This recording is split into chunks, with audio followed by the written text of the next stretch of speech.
સો નમસ્કાર મિત્રો, આજે હું આવી ગયો છું ગુજરાતના એક એવા ઐતિહાસિક સ્થળે જેનો ઇતિહાસ 2000 વર્ષથી પણ જૂનો છે.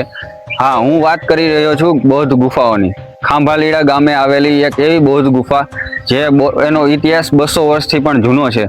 આજે આપણે તમને બતાવવાના છીએ કે આ ગુફા કોણે બનાવી હતી, કેટલા વર્ષ જૂની છે અને આનો પાછળનો ઇતિહાસ શું છે. રાજકોટ જિલ્લાના જેતપુરમાં આવેલું એક એવું ઐતિહાસિક શહેર, તેની આસપાસ બૌદ્ધ ગુફાના અવશેષો જોવા મળે છે. આ ગુફા બૌદ્ધ ભિક્ષુકો અને ત્યાંના સાધુઓ માટેનો આશ્રય છે અને ધ્યાન કરવા માટે બનાવી હોવાનું માનવામાં આવે છે. ઇતિહાસના મતે આ પ્રકારની બૌદ્ધ ગુફાઓ 2જી સદીમાં શરૂ થઈ હતી અને ગુજરાતના જુનાગઢ, ખાપરાકોડિયા, ઉપરકોટ આ બધેને ગુજરાતના બૌદ્ધ ગુફાની પરંપરા માનવામાં આવે છે. અને ગુજરાતમાં બહુ ઝાઝી બધી બૌદ્ધ ગુફાઓ જોવા મળે છે. જેમ કે આપણે ઉપરકોટ છે, ત્યાં બહુ ઝાઝી બધી બૌદ્ધની ગુફાઓ છે. આપણે જેતપુર છે એન્ડ ખાપરાકોડિયાની ગુફા, બહુ ઝાઝી બધી ગુફાઓને બૌદ્ધ પરંપરાનો ભાગ માનવામાં આવે છે. કલ્પના કરો, આજથી 2000 વર્ષ પહેલાં અહીંયા કાંઈ વીજળી નહોતી, આધુનિક સુવિધા નહોતી. બૌદ્ધ સાધુઓ સાદું જીવન જીવતા અને ધ્યાન કરતા અને લોકોમાં શાંતિ અને અહિંસાનો સંદેશ ફેલાવતા. અહીંયાની ખાસિયત એ છે કે તમે જુઓ, પહેલાં જ્યારે આ બધી જૂની વસ્તુઓ તમે જુઓ, અહીં માર્બલ દેખાડો, આ એક છે પથ્થર બહુ જૂના જમાનાનો, એન્ડ બાકડો જોવો તમે, બહુ બધી જૂની વસ્તુઓ અહીંયા આવેલી છે.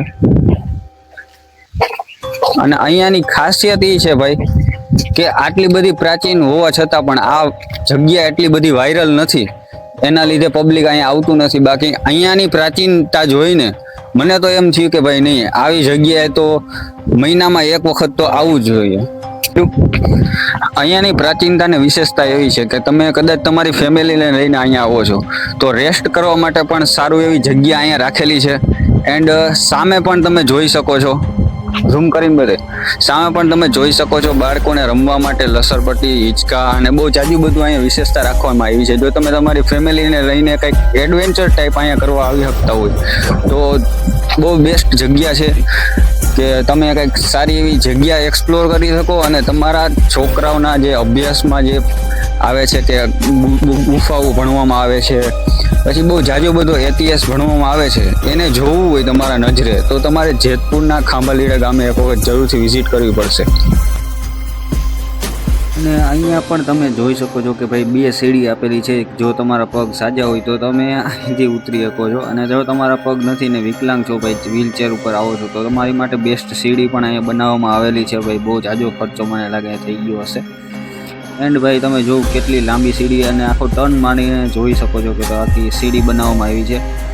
અને પ્રાચીનતા જોઉં તમે એક વખત સામે તમે જોઈ શકો છો કે કેવી રીતના કોતરકામ કરીને પાણાને કોતરવામાં આવ્યા છે. અને બેસ્ટ વસ્તુ મને જોવા એ મળી કે ભાઈ તમે જો કઈ રીતના કટિંગ આનું કરવામાં આવેલું છે. આમ જોતા જેવું લાગે કે ભાઈ નહીં, મસ્ત કોતરકામ કરવામાં આવેલું છે. અને આ જગ્યાને એક્સપ્લોર કરવામાં ભાઈ ખૂબ જ મજા આવી એમ. અને આપણે ચાલો આગળ વધીએ અને જોઈએ કે શું છે અહીંયા ભાઈ બીજું આમ આજુબાજુમાં જોવા કંઈ મળે છે કે નથી મળતું એ જોઈએ હવે. અને હવે કંઈક વસ્તુ દેખાય છે કે આગળ કૂવો, ના કૂવો તો નથી, પણ આ છે શું મને લાગે આ જૂની સીડીઓ હશે. આ જ્યારે રિનોવેશન થયું એની પહેલાંનું આ સીન હોઈ શકે છે કે ભાઈ રિનોવેશન થયું એની પહેલાં જ આ સીડીઓ અહીંયા વાપરવામાં આવતી હોય છે, એવું પણ હોઈ શકે છે. અને સામેની સાઈડ પણ બહુ જૂની વસ્તુઓ બધી રાખવામાં આવેલી છે કે ગેટ બહુ 2-3 દેખાય છે. એટલે એક ગેટ તો પાછળ વયો ગયો, હવે આગળ જોઈએ આપણે શું છે. અને 2 ગેટ આપણે જોવા મળે છે આમાં. અને અહીંયા પણ તમે કોતરકામ તમે જોઈ શકો છો, કઈ રીતના કોતરકામ કરવામાં આવેલું છે. કઈ રીતના પથ્થરોને તોડીને એક ગેટ મસ્ત બનાવવાનો આવે છે. અને તમે જોઈ શકો છો કે બેકગ્રાઉન્ડમાં નીચે પણ તમે જોઈ શકો મસ્ત રિનોવેશન પછી અહીંયા લોન પાથરીને કટિંગ કરીને મસ્ત ડિઝાઇન બનાવવામાં આવેલી છે.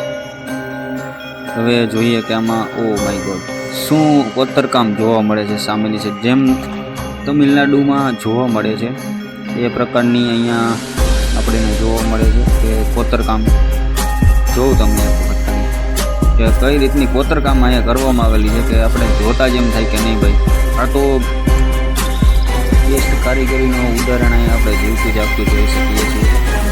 અંદર જઈને જોઈએ તો ભાઈ આમ જોવું તમે એક વખત સોલિડ વસ્તુ કોતરકામ કરવામાં આવેલી છે બહુ જ સાધુઓ દ્વારા.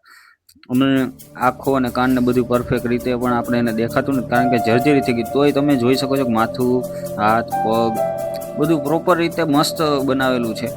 એન્ડ જોવું તમે એક વખત કેટલી બધી ફેસ અહીંયા, મતલબ કે એમ માનો ને કે એક ફ્રેમમાં જાજી બધી આપણને વસ્તુઓ જોવા મળે છે.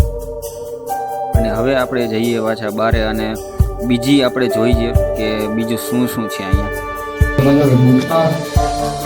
એ હાલતમાં જર્જરિત થઈ ગઈ છે કે તમે જોઈ શકો છો, ખાલી હાથને અડતા ધૂળ પડે છે, એટલે એટલી જર્જરિત થઈ ગઈ છે. એના લીધે આ કોતરકામ દેખાતું નથી. બાકી બેસ્ટ કોતરકામ મારા લીધે અહીંયા એક ચૂલો હોઈ શકે છે, જ્યારે અહીંયા ખાડો છે.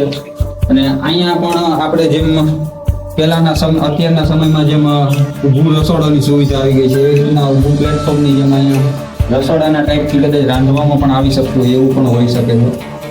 જેમ કે સીડી છે, આ છે, ચૂલા ટાઈપ છે, તો જાજી બધી વસ્તુ છે. આપણે જેમ ગોખલો રાખવામાં આવે એના ગોખલો પણ છે. બહુ જાજી બધી ઇતિહાસ અહીંયા પણ આજ પણ જીવતો છે. જીવતો જાગતો દાખલો ગોલ ગુફાઓનો અહીંયા આપણને જોવા મળે છે. અને તમે જોઈ શકો છો કે અત્યારે આ જર્જરિત થઈ ગયાના કારણે રિનોવેશન પછી આને ટેકો આપવામાં આવેલો છે. અને પહેલાંની કોતરકામ તમે જોઈ શકો છો કે અત્યારે તો જર્જરિત થઈ ગયું છે. બાકી બહુ ઝાઝા વર્ષો પહેલાં આનો નજારો બહુ જોયા જેવો હતો. એન્ડ જોઈ શકો છો તમે કેવી રીતના ગુફાઓ છે. ચામાચીડિયા પણ છે અહીંયા. એટલે ચામાચીડિયા અમારા કેમેરામેનને પૂગી જાય એ પહેલાં આપણે પોઝિશન ફેરવી લઈએ. અને અહીંયા પણ એ જ ટાઈપનું છે ગુફા. હવે જઈએ આપણે બીજી ગુફા તરફ.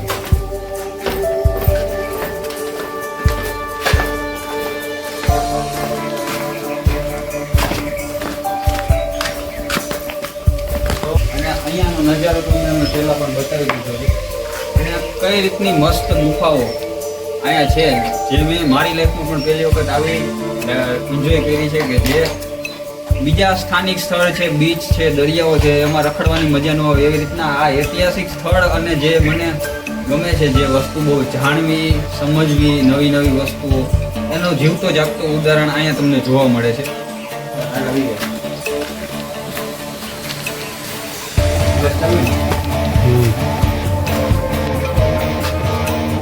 અહીંયા પણ તમે જોઈ શકો છો કેટલું વધારું છે.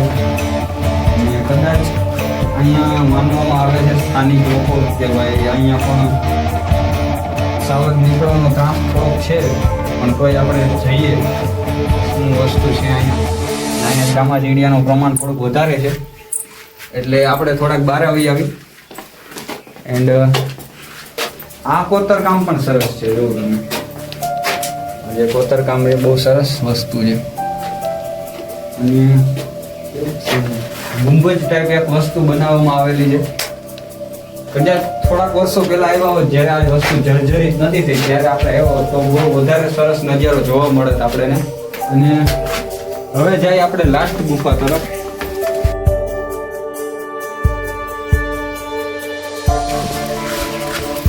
હવે જઈએ આપણે લાસ્ટ ગુફા તરફ, જે બહુ થોડીક જોવામાં હોરર લાગે છે, પણ તોય આપણે આગળ વધશું, કારણ કે ડરની આગળ જ જીત હોય છે. અને જોઈ શકો છો તમે જે ટાઈપનું અત્યારે આ કન્સ્ટ્રક્શન કરવામાં આવેલું છે ટેકો આપવા માટે, એ ટાઈપનું જ અહીંયા કરવામાં આવેલું છે.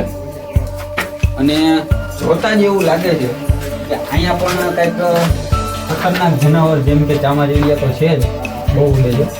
હાલતું આવે ભેગો એવી જ રીતના ખતરનાક પ્રાણી પણ અહીંયા હોઈ શકે છે. જો તમે બહુ જાજા બધા ચામાચીડિયા ઉડી શકો છો.